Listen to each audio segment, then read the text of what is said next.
সঞ্জীবন বাবুর বাড়িটা কোন দিকে বলতে পারবেন? কে? ওই দেখু, ওটা ওর বাড়ি নয়। কাল থেকে ওখানে ঘোষার নতুন ফ্ল্যাটে কাজ শুরু হবে। ও মা, তাই? তা বুঝি আপনি মিস্ত্রি? লে, আপনি কে রে? ফুটো প্রস্তাবকে মিস্ত্রি বলছেন? ভুল হয়ে গেছে দাদা। আসলে ফ্ল্যাট বাড়ি হলে তো স্ত্রীদের দোয়া ভালো।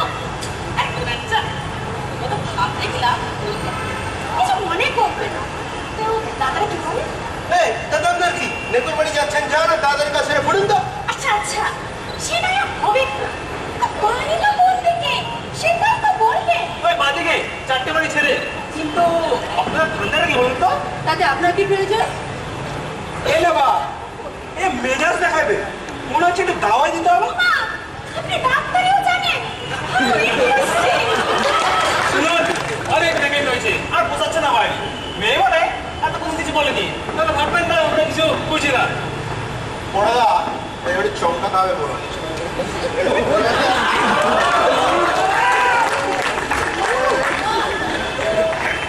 এই আপনার মানে মানে শুনুন তো। আর হ্যাঁ, ভুলেও ছাড়াই যাবে না। অবশ্য গেলেও কিছু হবে না।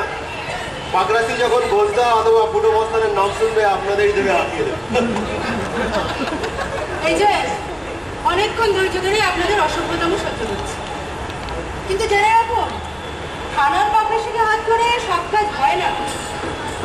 সঞ্জীবন বাবুর বাড়িতে আপনারা হাজার ধান্দায় আছেন, সেটা আসলে হেরিটেজ। বাড়ি সার্টিফিকেট বার করতে আমার খুব একটু কষ্ট হবে। আর আপনাদের ঘোষদা কেন? কোনো দাদাদিদের ক্ষমতা নেই ওই বাড়ির একটা ইন্টেও হাত দিলে সোজা হাতে। আর থানার পাকরাশি যদি তার কাজ না করে, তার সঙ্গেও সুরক্ষিত না। এখন থেকে সঞ্জীবন বাবুর বাড়িতে কলেজের মেয়েদের একটা পিচ ক্লাস খেতে হবে, সেই বিষয়ে ওনার মত। এ নেবা, এ বুড়িটা কে বে? বুড়িটা আমাদের চমকায় বলে। বুড়িটা হচ্ছে এই জেলার ডিস্ট্রিক্ট ম্যাজিস্ট্রেট। আর আপনার সমস্ত কথা, including the details about legendary mister Ghosh, সব ফেসবুকে লাইভ হচ্ছে। এই রাজ্যে হাজার হাজার লক্ষ লক্ষ মানুষ দেখছে। তাতে আর মনে হয় না আপনার ওই পাকরাশি, পেটমোটা পাকরাশি বা এমএলএ ঘোষদা এসে আপনাকে বাঁচাতে আসবে। তাই আমরা ভালো ভালো ঘুরুন তো।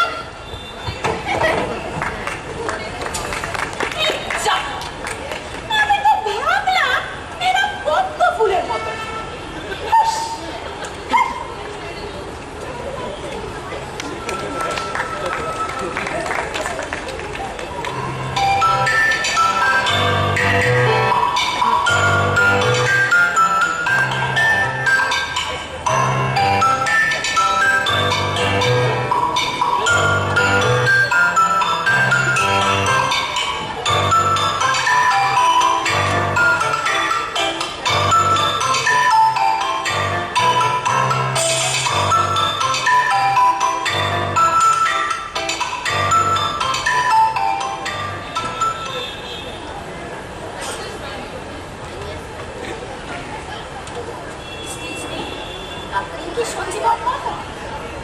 আপনারা কারা? আপনাদের কি সেই এমএলএ ঘোষ পাঠিয়েছে? ভুল বুঝছেন আপনি। আসলে আমি সঙ্গীতার বন্ধু চন্দ্রানী, আর ইনি আমার মা। সঙ্গীতার কাছ থেকে আপনার এই বাড়ির ব্যাপারে জানলাম, তাই আমরা একটা প্রস্তাব নিয়ে এসেছি। দেখুন, আপনারা সংহিতার পরিচিত, ওই কারণে আমি আপনাদের প্রস্তাব শুনতে রাজি আছি। তবে আমার এই বাড়ি যদি আপনারা কিনে নিতে চান, তবে কিন্তু আমার উত্তর স্পষ্ট না। বুঝতে পারছি তুমি ভীষণ অতিষ্ঠ হয়ে উঠেছো মস্তানগুলোর জানা, কিন্তু ওরা আর তোমাকে ঘাটাবে না। আমাদের প্রস্তাবটা তোমার বাড়ির বিষয়ে, কিন্তু আমরা চাই না তুমি বাড়িটা বিক্রি করে দাও। আমার মেয়ে আর তার কলেজের কিছু বন্ধুরা যারা মফস্বলের দিকে থাকে, তাদের রোজ কলেজ যাতায়াতে ভীষণ ঝুঁকিপূর্ণ হয়। তাই ভাবছিলাম তোমার বাড়িটা যেহেতু খালি করে আছে, সেখানে কলেজের মেয়েদের যদি একটা হোস্টেল করে দিত, তাহলে সুযোগ নেই আর তুমিও বাড়ি ভাড়াটা পেয়ে যেতে। তবে একটা ব্যাপার, ওরা কিন্তু কেউ খুব একটা সচ্ছল পরিবারের না, তাই ভাড়াটা হয়তো তোমাকে আগের ভাড়াটাদের থেকে কিছুটা কমই দেবে। এতে তোমার কোনো আপত্তি নেই তো? কি বলছেন কাকিমা? আমি না চাইতেই আপনারা আমার এই বাড়ি বেছে নিয়েছেন? এ তো আমার কাছে মেঘ না চাইতেই জল। তবে আমার একটা শর্ত আছে, বাড়ি ভাড়া কমালে কিন্তু বাড়ি ছেড়ে যাওয়া যাবে।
এতক্ষণ আমরা দেখলাম নাটক এক ঘরে।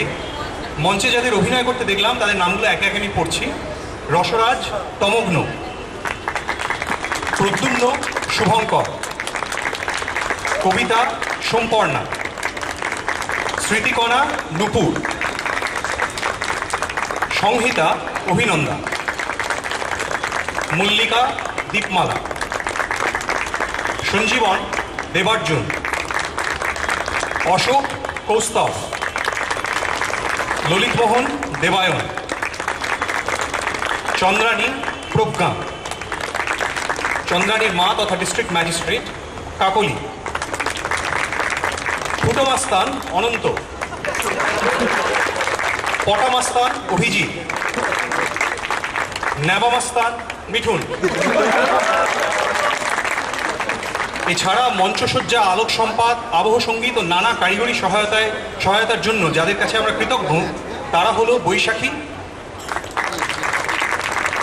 বিবেক, বুদ্ধদেব, দেবলীনা, জ্যোতির্ময়, সোমনাথ, সায়ন, রজত, ঋত্বিকা, দিব্যেন্দু, অঙ্কন, শ্রেয়সী, শান্তা, প্রতীক, অর্ণব, শুভজিৎ, অর্ক, সম্বেদা ও শ্রেয়া। নির্দেশনায় ছিলাম আমি, দৈপায়ন।